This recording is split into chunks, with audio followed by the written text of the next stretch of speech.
Hind everyone. Welcome to my YouTube channel, which is Explore Yourselves, Banking and General Knowledge, etc. Memoir of My Banking Journey by Mr. V.H. Ramakrishnan, retired General Manager of Bank of India.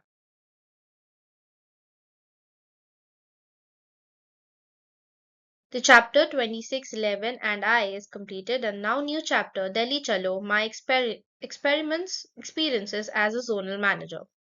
The link of earlier episodes is available in the description. Delhi Chalo, my experiments, experiences as a zonal manager. Preamble. I was working as a chief executive and whole-time director of BOI Finance Limited in 1992 when I was called for the interview by DY General Manager's post. At that time, Dr. R. Srinivasan had retired as chairman and Mr. A.T. Pannirselvam, the executive director, was holding charge. He was also the chairman of BOI Finance Limited. Frankly, I was not quite confident that I would get promoted since my name was not that high on the seniority list. That was mainly on account of the anomaly created by Pillai Committee recommendations about which I had written earlier. Quite a few of my peers had left the bank. Mr. A. M. Devre, Mr. M. G. Joshi, and I got together and discussed about the strategy to be adopted. We decided that after each one's interview was over, we should take the permission of the chairman of the interview committee and explain about the anomaly and explain that we are not that junior as shown in the list. Accordingly, all of us made a brief representation. The interview was quite good. All the three of us got through. I also found out from the list that I had now successfully overtaken 27 of my juniors who had superseded me in 1981 for the promotion to Scale 4. During 1981, 82, and 83, I was not even called for the interview, whereas my juniors were called. A word of caution, my narration may not be strictly in chronological order, but I did not maintain any diary. Because I did not maintain any diary, I am writing this from my memory. Delhi was a learning ground for me. I did a few experiments. I succeeded in some. I failed in some. I also worked with many junior officers who later became chairmen and executive directors. I also always feel very proud of them. God gave me an opportunity to identify a few of them and shape up their career path. I kept track of them even after my retirement. I will not indulge in any lecture on banking technology. I am only going to write about certain events, reaction of persons in certain circumstances, and how I tried to motivate the staff, which I had learned from my seniors without giving any lectures. Posting. Normally, with every promotion, there will be a transfer. However, I did not expect a transfer since I had not completed 3 years in BOI finance. So it was a surprise to me when the ED, Mr. Pannirselvam, told me a couple of days after the results that he was transferring me to Bihar. I thanked him immediately. Then he smiled and told me that he was sending me to Delhi. That was a pleasant surprise. Delhi posting was always considered as a prestigious posting. I was also happy that I would be having a good team. Late Mr. N.S. Nayak was the joint zonal manager, and Mr. M. Venugopalan, who later became the CMD of BOI, was the DY zonal manager. I had known both of them, especially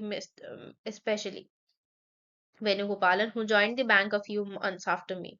We were together in Chennai from 1966 to 1977 when he left for Tokyo. But the ED threw a bombshell. He said he was transferring Nayak to a head office immediately. I tried to plead with him, but he would not listen. But he then agreed to allow Venugopalan to continue for some time. I had heard a lot about Delhi Zone. Everyone told me that I would be having an excellent secretary in Bala. Full name Bala Subramanian. He was the secretary from 1988 when Mr. Abraham was JM. Even now, every year, Bala rings me on my birthday saying Bala reporting. Even though I was elated at the prestigious posting, I was also a bit nervous. The main reason was I was not a public relations man. I was an introvert and not an extrovert. I was wondering how I was going to deal with the government departments and VIPs of Delhi. Anyway, I remembered an old advice given by R.C. Mehta AGM in 1966 when he addressed the officers at Chennai. At that time, there was only one AGM in the bank. He told us that young officers we should never refuse an assignment. accept them blindly. That is the only way to learn. I did that once in 1968 and it changed my career path for good. More about it later. So I decided I would go to Delhi and try my best to fulfill the expectations of the bank. Landing in Delhi, within about 10 days of the order, I was relieved.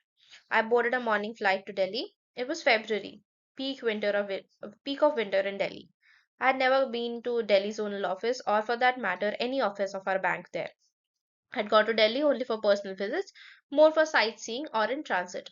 That too during summer. I had no idea of how severe the winter would be in Delhi. I landed on a cold morning. I had a small hope that Mr. Venugopalan may receive me at the airport since he was the DY zonal manager. But more than that, he was a personal friend. But no, he was not there. Mr. Kawatra, who was heading the Delhi branch of BOI Finance, was there along with Arun Kapoor, the PRO of Delhi Zonal Office. Absence of Venugopalan was a little disappointing. Later, I learned that there was no such practice in Delhi.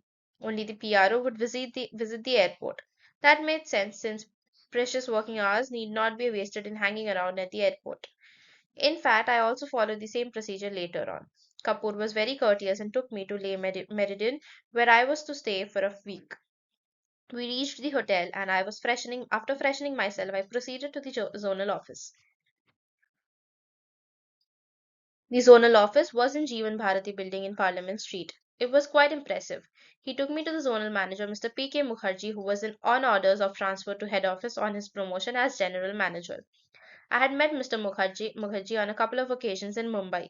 He was the chief executive of Japan branches on his return, and on his return was posted to Ranchi and then shifted to Delhi. He was a man with subtle humor. He received me well. To my disappointment, I found that Bala was on long leave. Captain P.V. Badrinath, Badri, who was the PRO for government work, was also taking care of secretarial duties.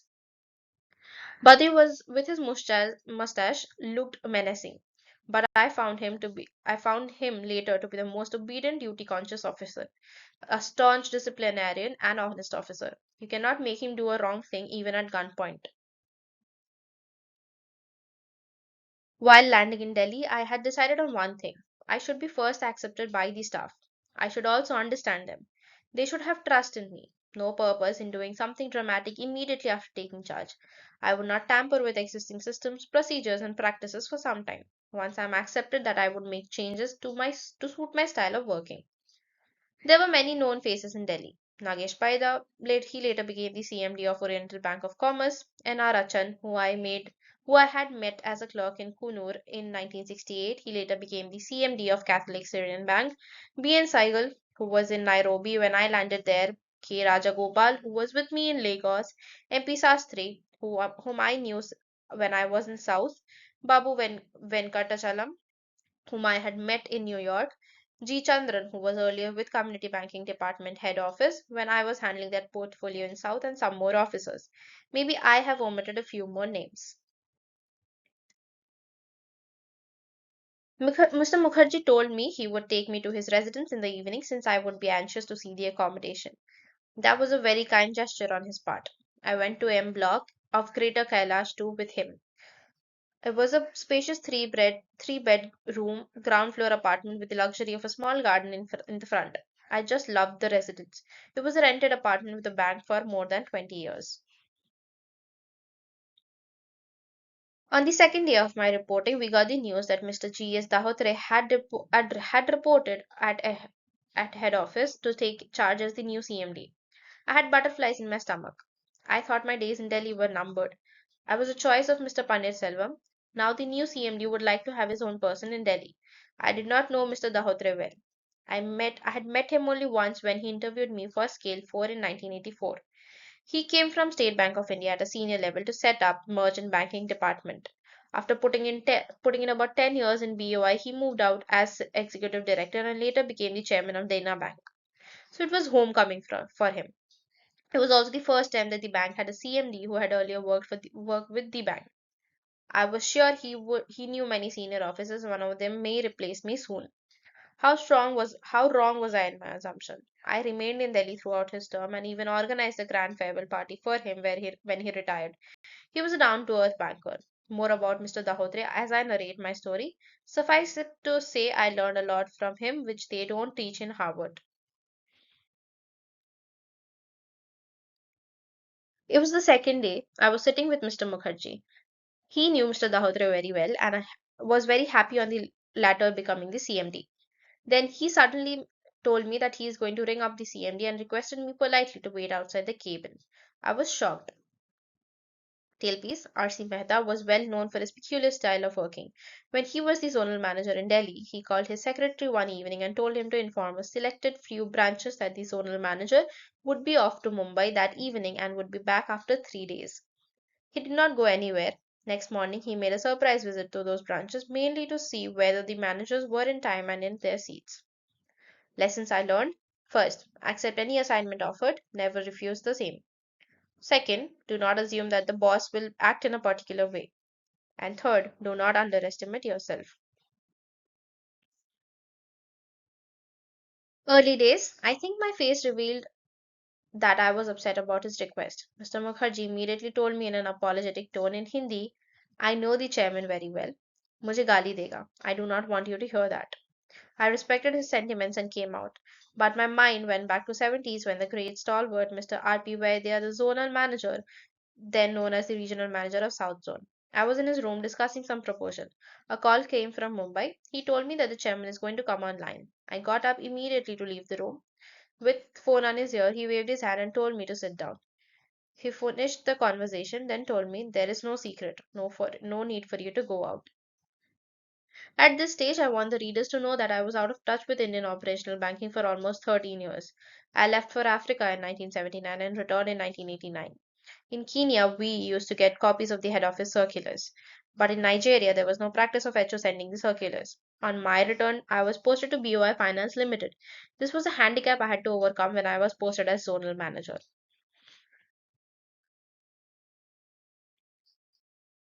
Well, I came out of Mukherjee's cabin and occupied the cabin of joint zonal manager, which was vacant.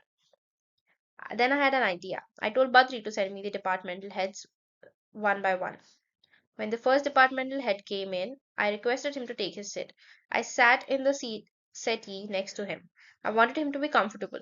I asked his name, his qualifications, and told him next to brief me about his career path right from the date of joining. Then I asked him about his family, whether his wife was working, education of children, etc. I could see surprise in the face of the officer. I realized this was a new experience for them. By now, the officer was very comfortable. Then I asked him to tell me about the department and the work details. I repeated this exercise with each and every departmental head. When the turn of the chief officer personnel came, Mr. S. Raman walked in. When he said he was in Jersey, I recollected an incident. I was in Lagos when I got promoted as assistant general manager. I received a telex congratulating me on my promotion from Raman, whom I had not met at all. I then inquired with Mr. Radhakrishnan, who was the manager of Jersey branch. He told me that Raman was a brilliant officer. So I was happy to meet him. Little did I know that one day he would become the CMD of Canara Bank. Now he is a whole-time director of SEBI. I learned later that this act of familiarizing myself with the heads of department created a favorable impression. I am wondering why when a chairman or executive director comes from outside, he never inquires anything about the general managers. There may be a few exceptions. We used to talk in head office that whenever a new CMD takes charge, all GMs become probationary officers and have to prove themselves afresh. Two instances come to my mind. When A.T. Panneerselvam joined the Bank of India as executive director, I was in BOI Finance. After about 10 days of his joining, I met him at a function when I was introduced to him by one of the general managers. He then told me to meet him the next day afternoon. Accordingly, I met him. He asked me about my qualification and asked about where I had worked earlier. When I mentioned about Nigeria, he exclaimed, "Oh, you are that Ramakrishnan." I was simply wonderstruck. I asked him how he knew about my Nigerian assignment. He said he was in Hong Kong as CE of IOB's joint venture, and Mr. Joshi, then executive of our Hong Kong branches, used to frequently mention about my helping them in recovery of some bad advances. I was floating on the air when I found out that the new ED had heard good things about me. Mr. Karan Anandar, who came to our bank on his elevation as ED from Indian Bank, visited Delhi soon after taking charge. I was in Delhi and he called me the previous day and requested me to arrange for Abhishek and Puja at Malai Mandir temple in the morning. He said he would first visit the temple and then start the work. This was his routine during all visits. I received him at the airport.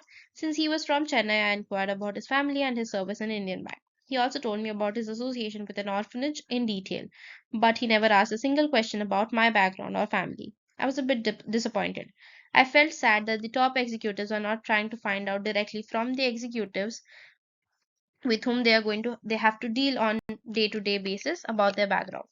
I believe this sort of an attitude continues even now in many banks. Coming back to my early days in Delhi, an interesting thing happened. The new CMD, Mr. Dahotre, was visiting Delhi. If I remember correctly, Mr. Mukherjee went on a visit to Rajasthan branches for a couple of days. I quickly arranged for a manager's meet in the afternoon at Hotel Connaught Place. I received the CMD at the airport. He was very nice and then told me in future that I should not come to the airport to receive him.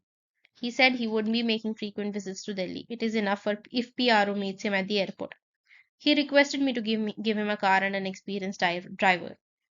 Even the PRO need not accompany him everywhere. Next day was the meeting around 2 p.m. Addressing the managers and officers, I first introduced myself as the colleague at the zonal office. Mr. Dahotre gave a very good speech. He said that he was only a graduate and said that nowadays all the clerks and officers were also graduates and there was no difference between him and them. The only thing he was the only thing was he was first among the equals. After the meeting, he chatted with a few officers in a friendly and frank manner. He was down to earth in his approach. Later on, I came to know that the managers and officers were impressed with my introduction as their new colleague. They felt I was humble. The above two incidents helped me in being accepted by the staff. In 1992, Delhi zone was known as the Northern Zone. It consisted of Delhi branches and Rajasthan branches. There was a regional manager in charge of Rajasthan branches. Delhi was directly under the control of zonal manager. When Mukherjee was still around, I received an invitation from a customer for a farewell dinner at his house. I remember the advice of Mr. Tiwari in Nigeria and put on a safari suit to attend the dinner. I left the hotel at 7:30 p.m. and went in the car which had a heater on. I reached the customer's compound after half an hour. I had to walk about 100 feet from the parking lot. Within 10 feet, cold air hit me and I started shivering. By the time I reached his house, I was almost frozen. The customer opened the door. I could not even speak. He saw my condition and literally dragged me near a heater. It took 5 minutes for me to become normal. Then I found everyone was in three-piece suit and a sweater on top. Realized that Mr. Tiwari's rule should not be applied in winter. This was the first bitter taste of Delhi winter. From the second year onwards, I started enjoying the winter. When I reported at Delhi, Mr. S.C. Jain, he was in US earlier. I had met him in New York. He is different from another S.C. Jain of Indore who also worked with me in Delhi. Both the Jains retired as general managers. I was happy to have Jain as my regional manager, but was short-lived happiness. He told me that he is getting a transfer to Nagpur at his request. I appealed him to stay back at his tenure and was not over. He was particular in Nagpur as it was his hometown. I did not stand in the way. Then I got a letter from head office that KV Antia was posted as regional manager. I was quite happy. Though I had not met him or spoken to him, I knew that he was going to be the he was going he I knew that he was one of the blue-eyed boys of Mr. R.P. Vaidya. He used to tell me about Antia who was working in Hyderabad during Mr. Vaidya's tenure in Chennai. I therefore shot out a letter to him welcoming him to the zone. He responded promptly. I remember one strange behavior of an officer during my takeover period. Mr. Bidikar, general manager, had come to Delhi. I called him on at the hotel. I was waiting in the lounge. I found another heavily built person who was also waiting there. My PRO was also with me. The heavily built person looked at me and asked me, "Are you Mr. Ramakrishnan who is taking over as ZM?" I replied in the affirmative. He sort of grunted but did not make any attempt to get up or greet me. I thought he might be some government official. When we were leaving after meeting Mr. Bidikar, who was also my neighbor in Diamond Court, I asked Kapoor who the gentleman was. He said it was Mr. X, a Scale 4 officer and a person with a lot of contacts in government departments. It was strange that he did not even show the minimum courtesy to a senior. Maybe since he was heavily built, he found it difficult to get up. Later on, his behavior with me was quite fine. Unfortunately, he passed away a few years later. Lessons I learned: first, inquire about the background of the officers with whom you are going to work on daily basis. Second, while addressing the staff, speak from your heart. Do not give theoretical speeches. Third, show respect to the seniors. And fourth, check the dress code before attending dinners. Tailpiece: when I joined the bank in Chennai, Mr. A was the regional manager. He was reported to be miserly in nature. Those days, those days, RMs were allowed to claim their traveling expenses on actual basis. They used to stay in five-star hotels. There used to be a joke in circulation. Whenever he felt the need for a haircut, he would plan a visit to an upcountry branch. He would have his haircut done in a five-star hotel. Needless to say, bank footed the bill. Those were the pre-nationalization days.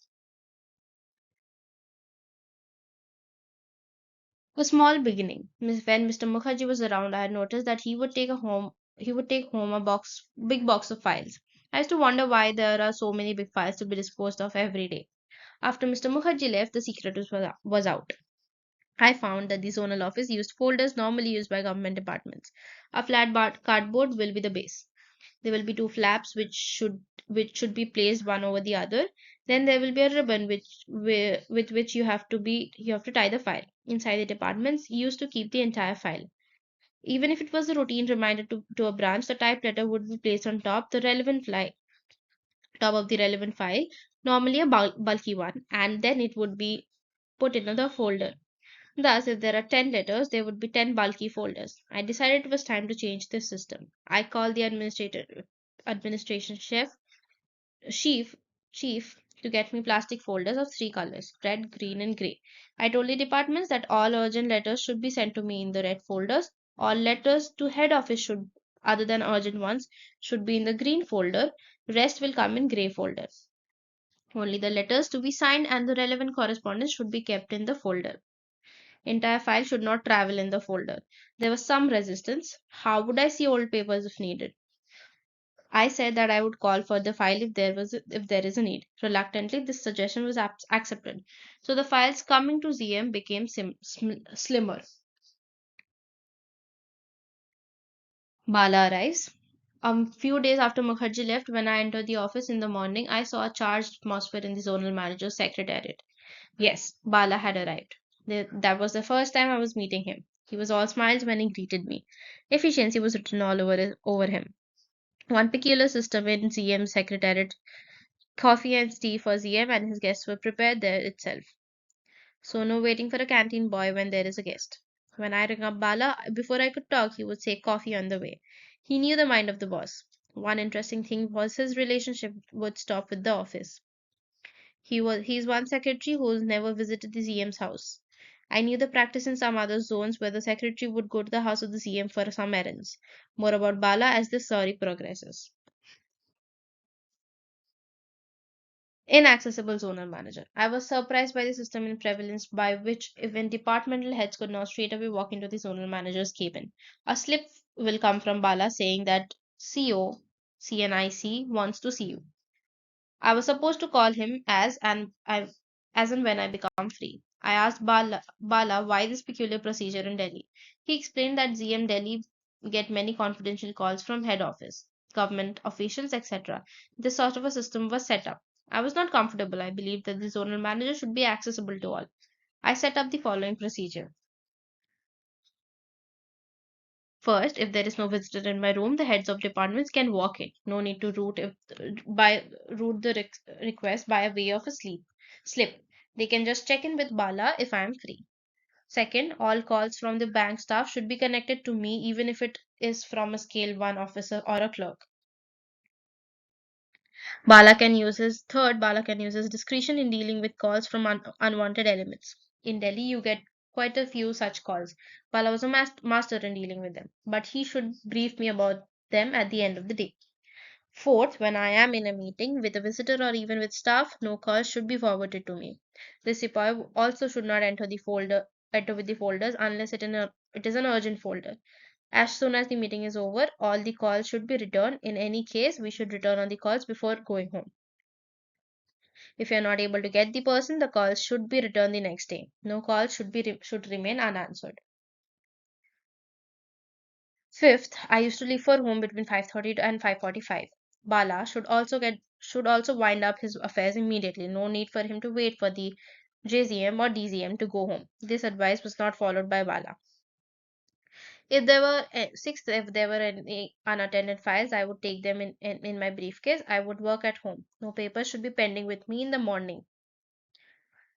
Seventh, JZM and DZM can always enter my room. They need not even check with Bala as to whether I am free.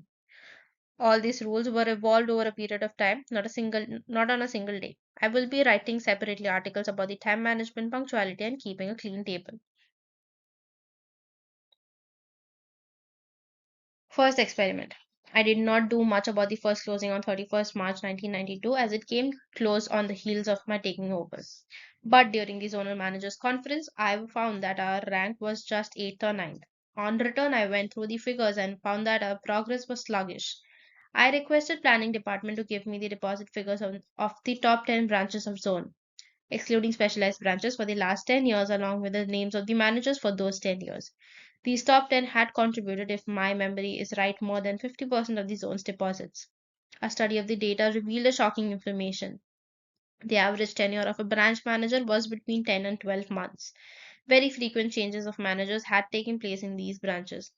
I am a strong believer in the statement that the progress of a bank depends on the leader. I came to the conclusion that with a frequent change of leader, no one could establish himself in his branch and take it forward. I also believe that a person should be in a branch for at least 3 years. In the first year, he understands the environment, gains knowledge of the customers and staff. In the second year, the progress takes place, and the third year is the real takeoff. More than 3 years, he may develop vested interests. So I decided that I would not transfer any manager unless he completes 3 years in his branch. I wanted to commit myself to this policy. The only way to do it was to make it public. So I announced the managers' conference that no manager would be transferred unless he or she had completed 3 years. The only exceptions would be the upgradation of the branch or the promotion of the officer. This had a salutary effect. It put the speculation about transfers at rest. As you know, whenever a new zonal manager takes over, managers are restless as they feel insecure. They think the new boss would place his favorite officers in important positions. With the fear of transfer out of their minds, they really start building up the business.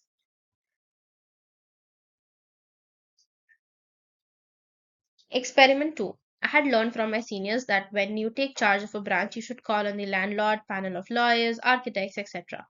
So I phoned Mr. Lalit Bhasan, who was the leading lawyer of our panel. He was pleasantly surprised when I sought an appointment and insisted on having lunch with him. While taking over lunch, he mentioned that he was in Lagos for handling the Air India case. Then both of us realized we had briefly met there. It established a good rapport with him. I also called on the statutory auditors who were based in Delhi. Tailpiece. Thanks to Tarangan, I had written this in my series Down the Memory Lane. When Mr. B.G. Karnik was the zonal manager in Chennai, I happened to see a telex to its assistant general manager, Mr. R.C. Mehta at head office. It ran something like this: Account XYZ Limited, your letter no dated,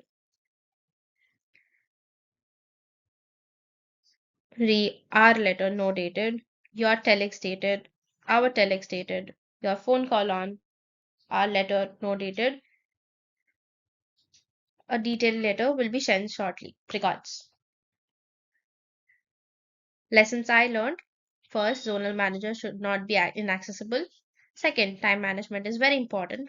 Third, never refuse to talk to your juniors. And fourth, analyze the root cause of the problem instead of a general lecture to build up the business. The chapter Delhi Chalo, My Experiments and Experiences as a Zonal Manager is continuing. Thank you very much for your patience. Please like and share this video and subscribe to my YouTube channel.